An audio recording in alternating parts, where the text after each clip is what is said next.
Good morning, all. Welcome to the Whitney.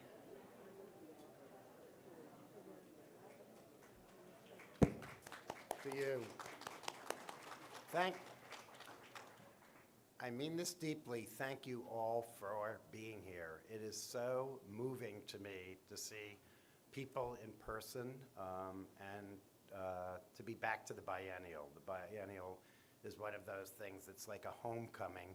In theory, every 2 years, this time every 3. But it's wonderful to have you here. I'm Adam Weinberg, the Pratt Brown Director of the Whitney.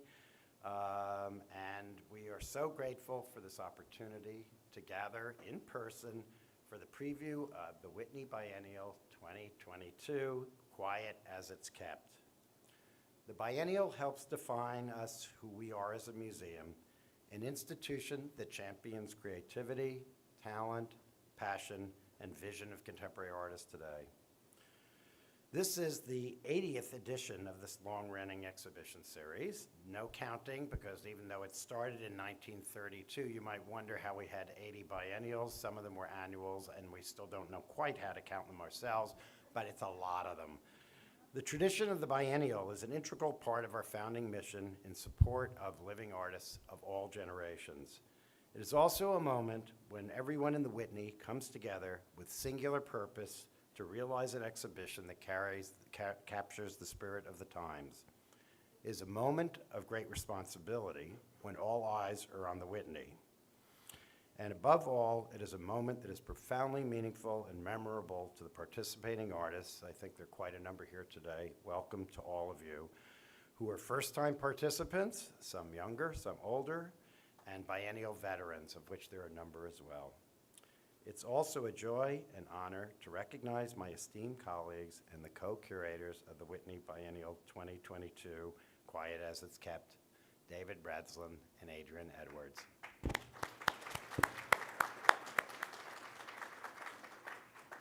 Producing an exhibition of the scale and complexity is no easy task, even in normal times. It is an understatement to say that the challenges that faced the curators in organizing this biennial were vast. David and Adrienne, as 2 senior members of the Whitney Curatorial staff, brought together the work of 63 artists and collectives to showcase the current state of contemporary art in America. This 2022 biennial, originally the 2021 biennial, arrives after more than 2 years of global disruption.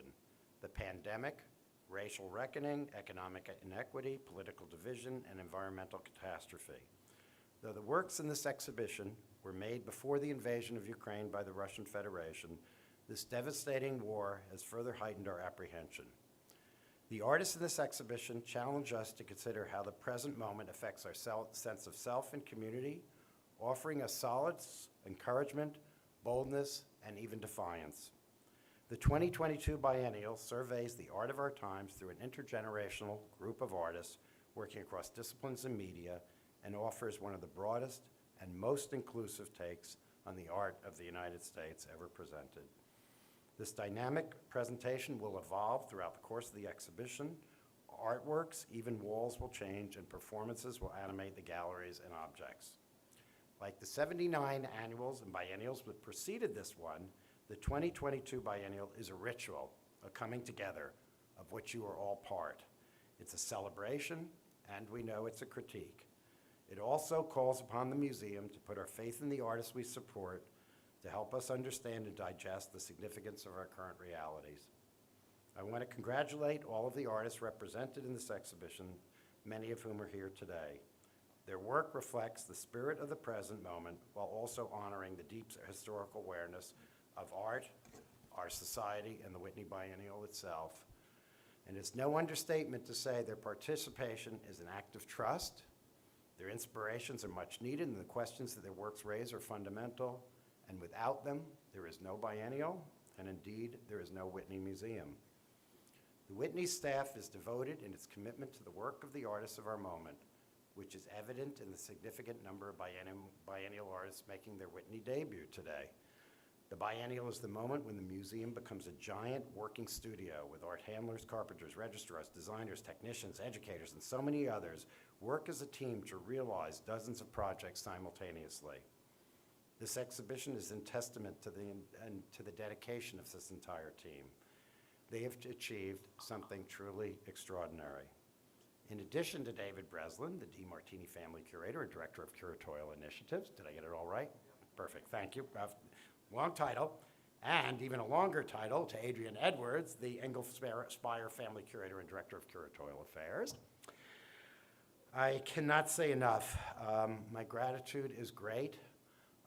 Yesterday, one of our esteemed colleagues and curators from another museum came up to me and said, "This is the exhibition we need." And it truly is the exhibition we need, and you gave it to us. Thank you for this tremendous gift to the Whitney, to our city, and to our country. I want to thank many of our colleagues, actually too many to name all, but I wanted to acknowledge Gabriel Almeida, Mia Matthias, and Lindsay O'Connor in particular, because they were here 24 hours a day for the last month and a half. I don't even know, they might be sleeping someplace here, but I hope you're hearing us somehow. I also want to acknowledge and single out Maura Hefner, who is our exhibition coordinator, who is truly a rock, an amazing woman. And Beth Huesman, our director of publications, who along with her staff produced a really glorious catalog. And I also want to acknowledge Scott Rothkopf, who couldn't be here with us today because he will be having a baby any moment. And but he is our Nancy and Steve Crown chief curator, and he has been a wonderful, wise counselor in all that we have done. It is my great pleasure to thank an enormous community of funders, and I know this is a little hard, but there are a lot of people, and I can tell you it truly took a community of people, not just from New York, but all around the country, to support this exhibition, and we couldn't have done it without them. Our friends at Tiffany & Company have been a wonderful partner. This is the third biennial that they have supported, and I really am grateful to them for believing in what a vital part the biennial is in the lives of all New Yorkers and all Americans. I want to thank also Sotheby's, who has supported now 7 biennials. Thank you to them. And I want to name a group of individuals who have been really extraordinary. Judy Hart-Angelo, the Brown Foundation of Houston, Elaine Graham-Whiteson Foundation for Fine Arts, Lisa and Michael Evans, John R. Eckel Jr. Foundation, Kevin and Rosemary McNeely Manitou Fund, the Philip and somebody has to write me music when I do these things, so it has a nice rhythm. The Philip and Janice Levin Foundation, the Rosencrantz Foundation, and Cecile Speyer and Rob Speyer, the Whitney's National Committee, and a special shout out to the Keith Haring Foundation, which has always been so supportive of living artists. Keith was in his share of biennials, and I remember the excitement he had on some of his early biennials, and the Pollock Krasner Foundation, who supports individual artists for so long. We also had a wonderful group of people on our biennial committee. Our co-chairs were Jill Bykoff, Beth Rudin DeWoody, Beth and Barbara and Michael Campson, Mi Young Lee, Bernard Lumpkin, and Julie Meritu and Fred Wilson, who are our trustees. This committee is made up of individuals, like all our funders, who are totally devoted to merging artists and taking the chances that we need to take. I want to thank our exclusive media sponsor, New York Magazine. Are you here today in force? I hope so. Looking for you. And also to the Whitney Board of Trustees. As you know, biennials occasionally have something a little bit controversial. People are asking me, what is it?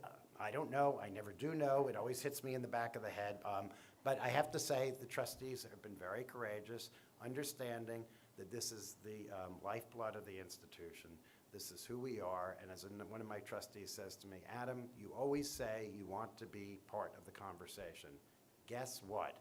You don't always get to choose the conversation. And she's absolutely right. And I think you're going to see some here shortly now, a few great words of conversation with our curators, and then when you go upstairs, if you listen carefully, you'll hear the works talk to you. So thank you so much, and David and Adrienne, I'll invite you up, and I think we have a little video that kind of sets the tone for things. Is that right? Okay, let her go. The Whitney Biennial is an opportunity for artists to really engage in the most compelling, hard, beautiful, interesting, contemporary ideas of what art and culture means right now. We looked at painting, sculpture, choreography, video, film, and approaching it as a question. Does it have the capacity to speak to social, political, economic, personal? Can it do that in a way that is convincing? That's a question I think that is suspended throughout the show. We need to think differently about space, or about how stories are told, or about what pictures look like. Thinking with history, but making it radically new for the moment. What can that mean?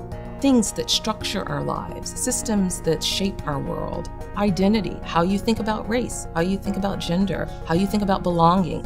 I think it's really a marker. It's a way to bring time alive. It's a way to really get under the skin of what a moment was like.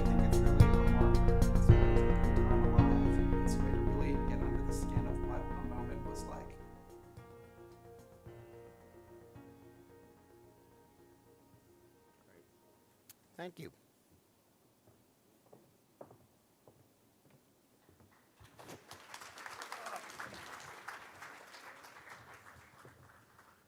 Okay, our talk show. Excellent. Good morning. Good morning. Good morning. They're awake. It's wonderful. Barely. Barely. Well, talking about being awake, I'd like to start just simply. You started this exhibition 3 years ago. It was actually before the pandemic, before the election, before the racial uprisings, before everything hit the fan. How did that affect doing this biennial, and how did it affect the contents of the biennial itself? That would be a great way to begin. Oh, thanks, Adrienne. First of all, good morning, everyone, and just wanted to reiterate on our behalf the thanks to all the artists who are here, and also to our great colleagues in multiple departments. This does take the whole engine and spirit of the museum to put together. But we started planning by just talking a lot, going to bars, reading the same things, sharing lists of artists, and traveling when we could, from the end of 2019 to mid-March of 2020. And I think what has been really extraordinary about that is, while the moment has changed, some of the things, the structural issues, have always been there. When we talk about questions of politics or race or the environment, the intensity of them, now that's changed. How time has changed in this moment, feels slow, then fast, then slippery. That has changed. But I think the main thing that hasn't changed is the commitment of the artists in the show to do the things that matter in a way that feels material, alive, profound, and yes, reactive to this time and this moment, this place. I just might only add that there was also something about how you put a list together in this context. I mean, if we think about it that way, like, there was something about the sets of conditions that I think not warranted, demanded, right? Like, it was a force, not a request. It kind of demanded that we create a context that was more fulsome in a way, that it wasn't just about kind of artists under 40, but that it actually needed to be about voices. We needed to constellate some relationships, right, that could help us to understand how art has arrived, why we're looking at what we're looking at. How do you get to some of these questions that, you know, must be asked at this moment? It felt like a time where we were actually more comfortable saying, maybe we don't know. And then there were 63, some in-person conversations, some very research-driven moments to kind of like explore that with others, right? So it's like, it was incredibly generous that way, and capacious. Can you say a word about the installation? I mean, from when people go upstairs, you have two very contrasting sets of galleries. One very open, one kind of labyrinthian. How did that come about? What does it mean to you in terms of the structure of the biennial? Yeah, I mean, I think David and I, one of the things, when we landed from New Orleans, we were in New Orleans airport on March 12th when we found out that the museum would be closing. At that time, we thought for 2 weeks the next day. And we were like, wait, why are we in the airport in New Orleans? But it was an incredible trip. And we had a conversation, I think it was like that following week, where it was sort of like, wow, it was like unwieldy actually in terms of how to decide how to move forward, how to kind of maintain the momentum of some sort. And a way in which we did that was to sort of say it was clear to us by that summer that we needed to make a show that actually felt like the times and conditions in which it was occurring. It would be very easy to sort of say, oh, we'll look to artists to tell that story, right? But we wanted to be alongside the artist to do that. And the way of doing it, the sort of sense of instability, the sense of precarity, the sense of uncertainty that we were living minute to minute, we wanted to kind of bake it into the show. That comes out as a sort of sense of metabolism, this idea that things change, but that the floors themselves could be counterpoints, that they could be pendants to one another, and that only in having this sort of, having these two demarcated in such a clear way could maybe we get somewhere in the middle.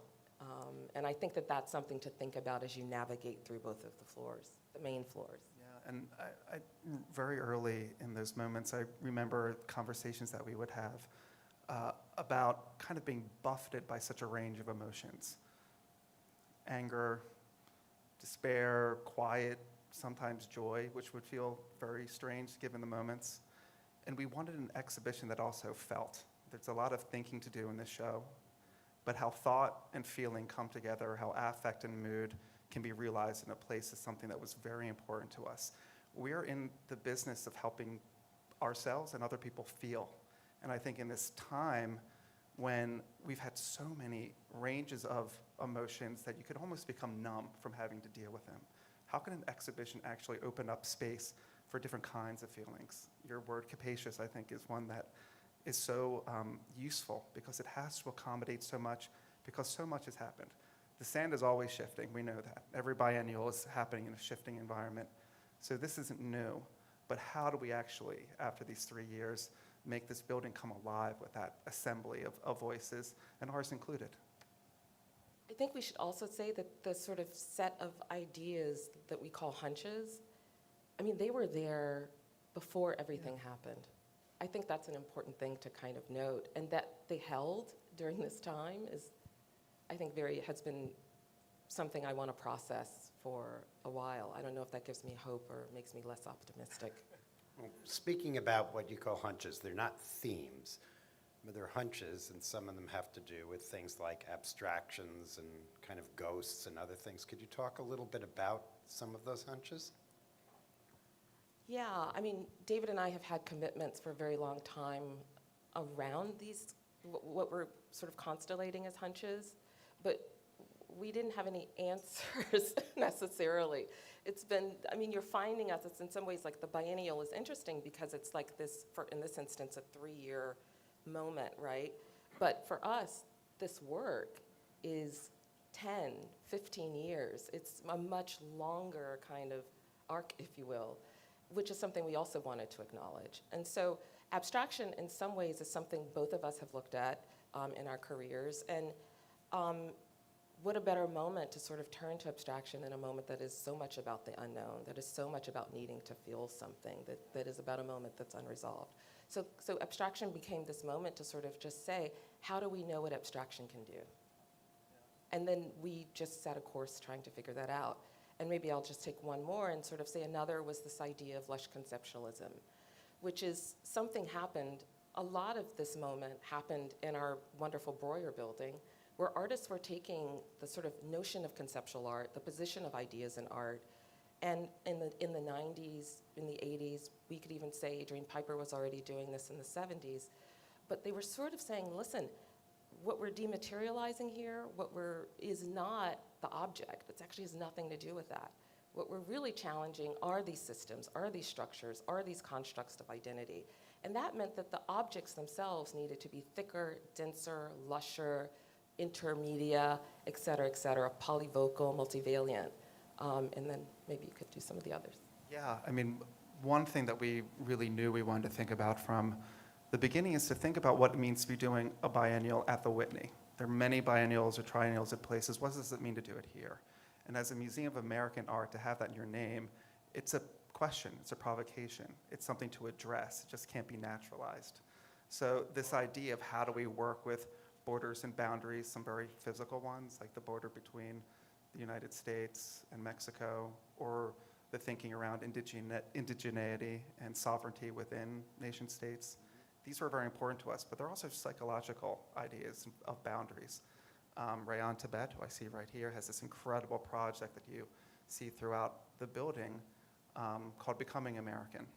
And this idea that it is not one thing, that it's always a process, it's always a way of becoming, it's never settled. That animating energy, the fact that that's a project that you see throughout the building, makes it something that seems very present to everyone, not just someone who's taken the civics exam or the language exam. And that becomes a way for this building to also mobilize these ideas in place. So thank you, Rayon. So, talking about that, how do you see this biennial in relationship to other biennials? I mean, that's one of the heavy weights of being a biennial curator. You have all these chapters before you. What have you taken? What have you reacted against? We took a lot. David and I are historians, and so once we knew we were doing this, even before it was announced publicly, we sort of quietly requested all the biennial catalogs to come to our offices, and we would just comb through them all. And that led to a lot of specific choices. And you know, the 1962 biennial, Joseph Cornell happened to have like a very small sculpture show that was in our lobby gallery at the Breuer building. And we were like, that's such an interesting idea. And so we started making these sort of shows within a show in this exhibition. And so you'll see that with Teresa Hot Kung Cha, you'll see that with Ralph Lemon, you'll see that with Pao Hu Her, you'll see that with Gathering of Tribes. So there's this way in which the history became a framework, it became an instigator. The always seemingly productive 1993 biennial really was a moment that I was referencing, in fact, talking about the Whitney's history in relationship to conceptual art. So the work that was shown with Lorna Simpson and Glenn Ligon and Renee Green and so many others, Jason Rhodes, who were asking questions about identity and belonging in this country, was really important anchor. That's why they're in this show, to how we think about the ways artists who might be younger than them have also been exploring these questions. And we also very self-consciously looked to artists who were in past biennials as this way of kind of bringing, in some ways, the energy, their voices, together with a constellation of other artists who've not been here. And for us, like this idea that the past is present. I didn't study with Jose Esteban Munoz, you did, but I'm a big fan of his work. And this idea that the past needs to be animated, that it's performative, that it needs to be brought into the present. I mean, that's an idea of working within this museum and having that history bring forward. And also the intergenerational idea. This is a museum that is filled, our collections are filled with voices. Art has a different meaning for each time it sits in. It's not relegated to the time in which it was made. And artists who are later in their careers are doing some of the most interesting, important work that's being made right now. And for us, it was very important to recognize that this isn't just a survey of show by young artists. Emerging means so many things. It's like becoming. There's a process that never ends. It happens at so many times in one person's life. It's not age-bound. A couple more questions before we go upstairs. You call the show, or it has a kind of subtitle, Quiet as It's Kept. Sometimes that's been done by biennial curators, sometimes none at all. Why choose one? Why choose this one? Yeah, Quiet as It's Kept is coming from 3 different points of reference. And those 3 points are also coming from different media, right? Like it's Max Roach's jazz album in 1960. It's Toni Morrison. It comes from the first line in The Bluest Eye. And if you know about The Bluest Eye, it's a really complicated story that's so much about the history of the United States that it seemed really perfect. It also, which is literature, right? And then we have lastly this exhibition that David Hammonds did in Vienna in 2002 that featured 3 abstract artists who are Black Americans, Ed Clark, Stanley Whitney, and Denise Tomasos. And that show was really trying to pinpoint a sort of set of ideas that have been very important to us about how can you talk about identity in a way that is not limiting, that does not sort of confine or constrain the possibilities of what those identities can be, that they can be multiplicitous, that they can be really complicated. And so I loved that he made this show, and Dave and I talked about it, and it was just like, yeah, quiet as it's kept. It's also something my grandmother used to say all the time, and my aunties, and it was always funny the way, you know, they would throw it in, the inflection that it had. Yeah. Great, and I think we'll end with one more question, which may be sort of the beginning and of sorts. There's a room you call the antechamber. Antechamber means before, but must you see it before? What is the antechamber? Why do you have an antechamber? What's distinctive about it? Yeah, the antechamber, I think we've talked about it as a space of reserve. It's a moment of pause. It also is this triangulation of some of, I would say, the true complexities of American history that continue to affect us. I don't want to say too much because I really do want people to experience it for themselves. So when you go to the 6th floor, I would just advise that you enter through the opening there between the two Denise Tomasos paintings and just stay with it for a little bit. It has a recording of the Standing Rock protest that Raven Chacon, who's here, there's a photo on our billboard here outside across the street that is an image taken from that protest. It has a lot of ambient sound.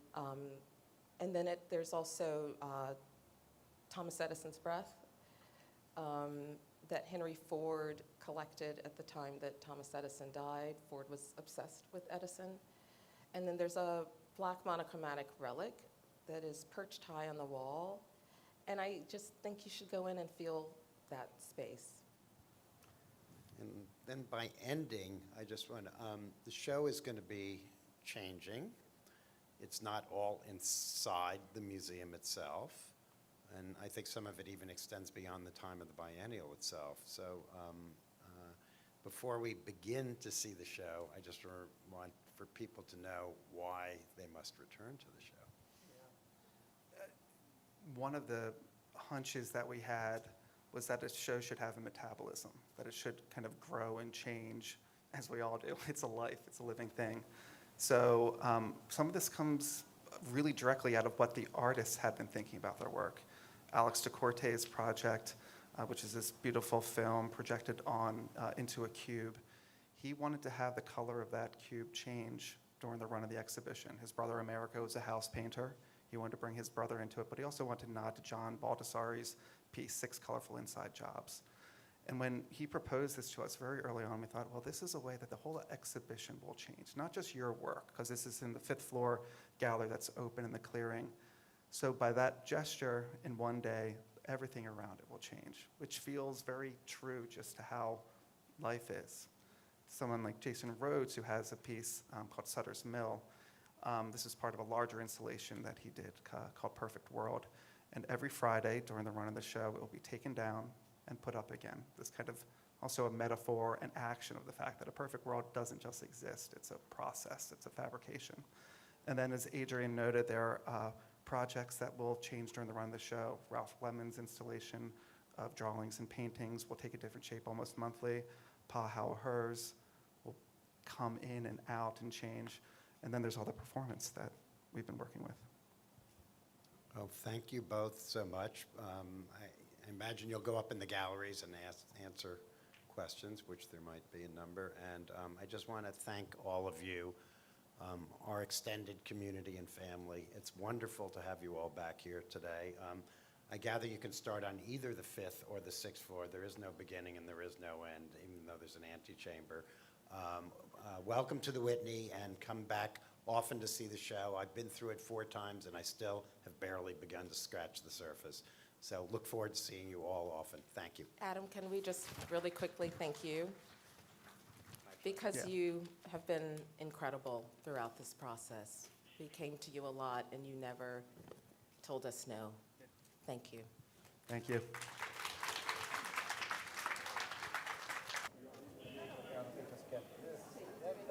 I'm just hiding my nose.